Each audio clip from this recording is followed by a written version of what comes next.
Persidangan Dewan Rakyat Mesyuarat Kedua Penggal Ketiga Parlimen ke-14 telah berlangsung hampir 2 minggu lalu. Yang menariknya, persidangan kali ini merupakan pertama kali untuk Kerajaan Perikatan Nasional. Jadi memandangkan ketika ini musim Parlimen, kami di Kopi Isu nak share kepada anda berkenaan tragedi hangat yang pernah berlaku ketika sesi perbahasan di Parlimen, bukan sahaja di dalam negara, bahkan luar negara.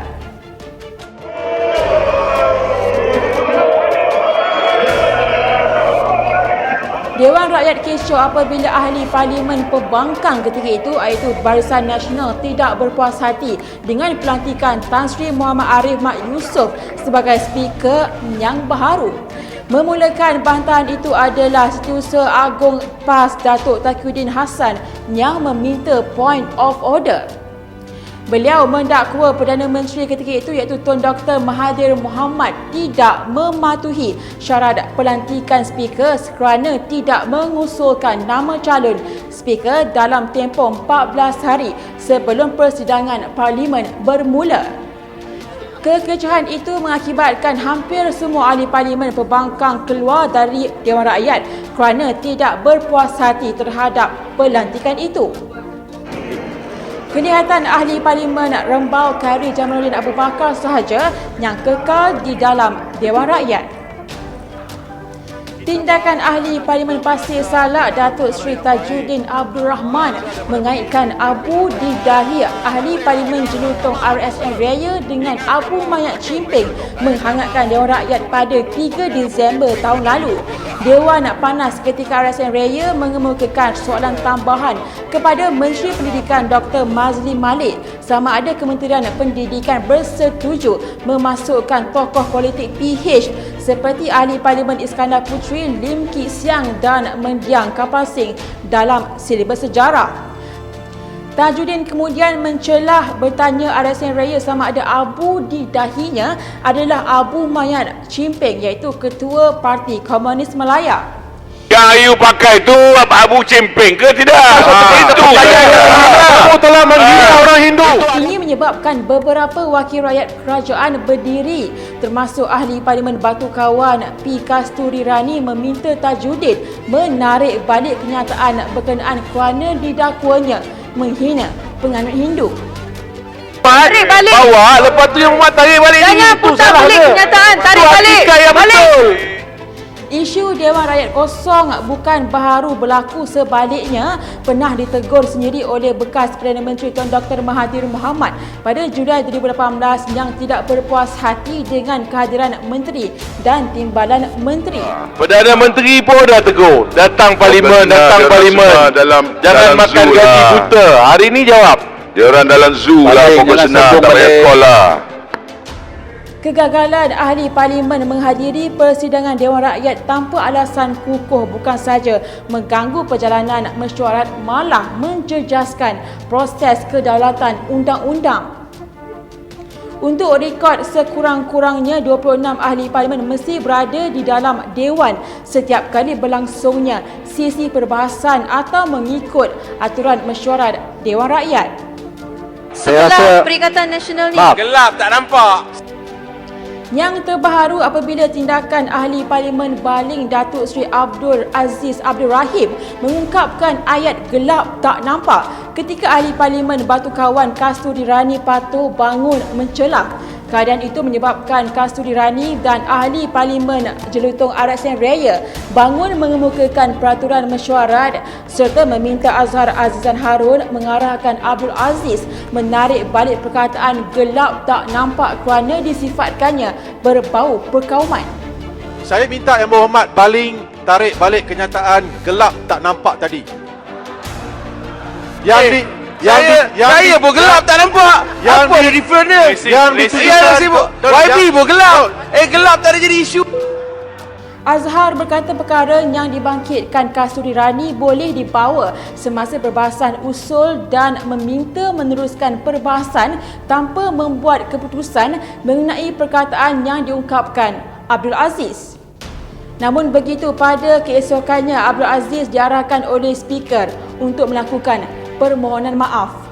seksis remark Tadi Yang Berhormat Baling bukan sahaja kata saya ni gelap, tetapi dia minta saya pakai bedak. Ya, he's a racist.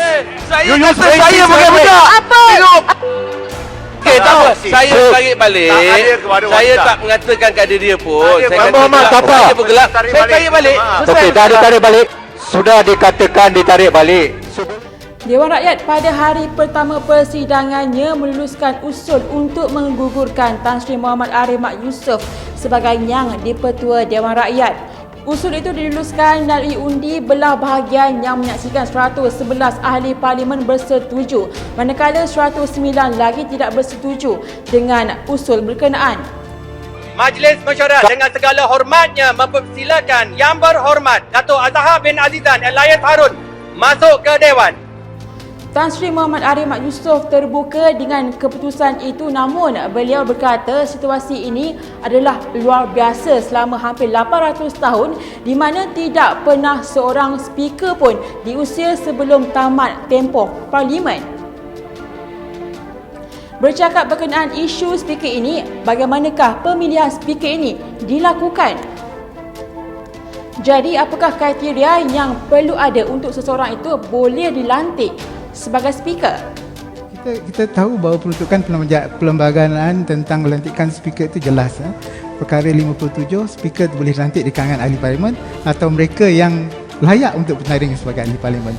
Kalau kita lihat apabila Pakatan Harapan menangi PRU 14 dan melantik Tan Sri Arif sebagai speaker, itu satu yang unik sebabnya pertama beliau bukan yang disebut sebagai partisan. Dari aspek partisan tu maknanya walaupun dia ahli parti telah meletakkan jawatan dan beliau mempunyai latar belakang undang-undang. Beliau pernah menjadi hakim Mahkamah Rayuan. Jadi latar belakang tersebut telah menjadikan beliau seorang yang matang dari segi memberi peluang kepada kedua belah pihak ketika sidang parlimen itu. Kita lihat sepanjang beliau menjadi speaker tidak ada isu yang besar, isu-isu yang kontroversi dibandingkan dengan speaker-speaker yang dulu-dulu. Namun saya lihat pelantikan ini melalui usul 14 hari sebelum parlimen bersidang telah dibuat sebegitu rupa, dan apabila ada pertandingan, kalau ada dua atau tiga calon, maka ada undi rahsia dan mereka yang memenangi undi tersebut akan dilantik sebagai speaker. Jadi jelas dari aspek prosedurnya kita tahu bahawa dalam peraturan mesyuarat pun memang jelas dijelaskan bagaimana melantikkan speaker dan sebagainya lah. Jadi apakah kriteria yang perlu ada untuk seseorang itu boleh dilantik sebagai speaker? Kalau kita tengok amalan di negara barat, UK misalnya, apabila mereka dilantik atau sesiapa dilantik sebagai speaker, tak kira lah daripada parti konservatif itu ataupun parti buruh ataupun parti liberal demokrat, maka dia akan mengisytiharkan dia meletak jawatan pada dalam parti. Itu menjadikan dia seolah-olah non-partisan, walaupun mungkin dia memang ada semangat partiannya sendiri, tapi sebagai speaker dia harus menjadi seorang yang non-partisan dan neutral ketika melaksanakan tugas sebagai speaker. Sebab speaker ini adalah orang yang sangat penting dalam parlimen. Kerana tanpa speaker maka parlimen tidak dapat bersedang. Dan speaker harus menunjukkan bahawa speaker itu peka tentang kepentingan pembangkang dan juga kepentingan kerajaan.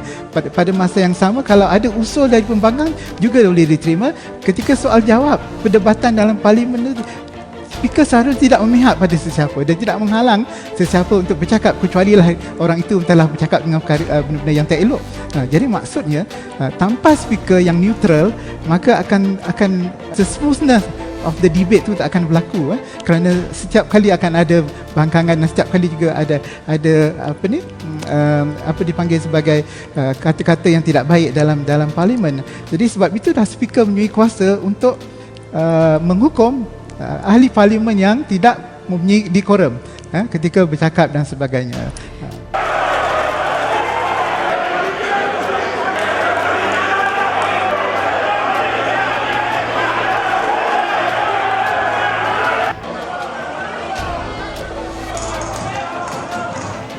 Persidangan Parlimen Jepun menjadi huru-hara apabila ahli parlimen tolak-menolak malah bertumbuk sesama sendiri ketika perbahasan rang undang-undang yang boleh membuatkan tentera negara itu meninggalkan dasar tidak campur tangan dalam konflik di luar Pasifik yang diamalkan sejak 70 tahun lalu. Ahli parlimen pembangkang melompat dari meja ke bawah ketika pergaduhan itu dengan beberapa orang cuba merebut pembesar suara daripada Speaker Dewan bagi menghalangnya meneruskan undian untuk undang-undang kontroversi berkenaan.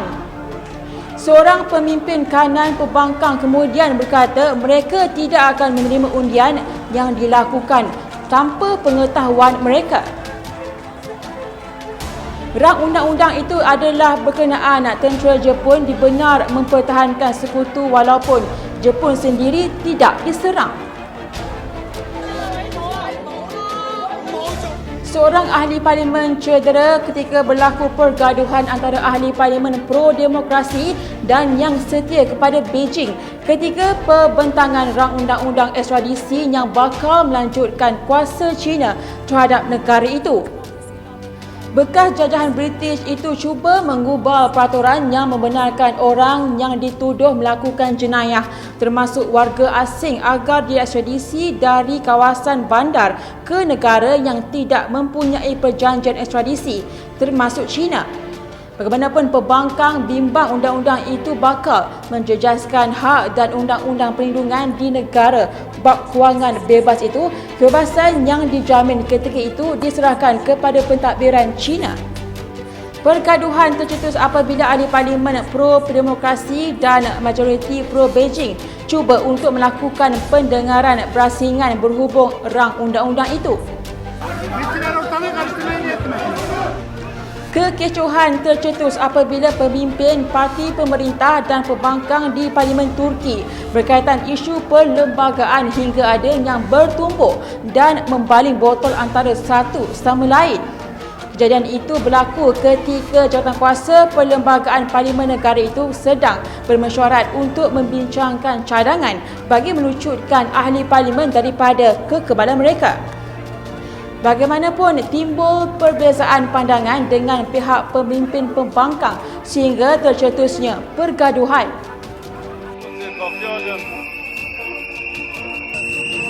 Dan yang terakhir, wakil rakyat pembangkang Kosovo melepaskan gas pemedih mata pada persidangan parlimen. Keadaan ini berlaku kerana untuk menggagalkan proses pengundian berkaitan Serbia. Dewan secara tiba-tiba dipenuhi asap selepas 2 kali gas berkenaan dilepaskan ahli parlimen pembangkang. Tindakan sabotaj itu bagi menghalang dialog dan persetujuan tajaan Eropah dan Serbia, terutamanya berhubung majlis bandaran yang diuruskan oleh penduduk Serbia. Itu di antara kekecohan yang berlaku di sidang parlimen di dalam dan luar negara. Tapi yang untungnya kita sebagai rakyat boleh lihat sendiri gelagat ahli parlimen yang kita diundi 5 tahun sekali ini buat kerja ke tidak atau tidur je waktu parlimen bersidang.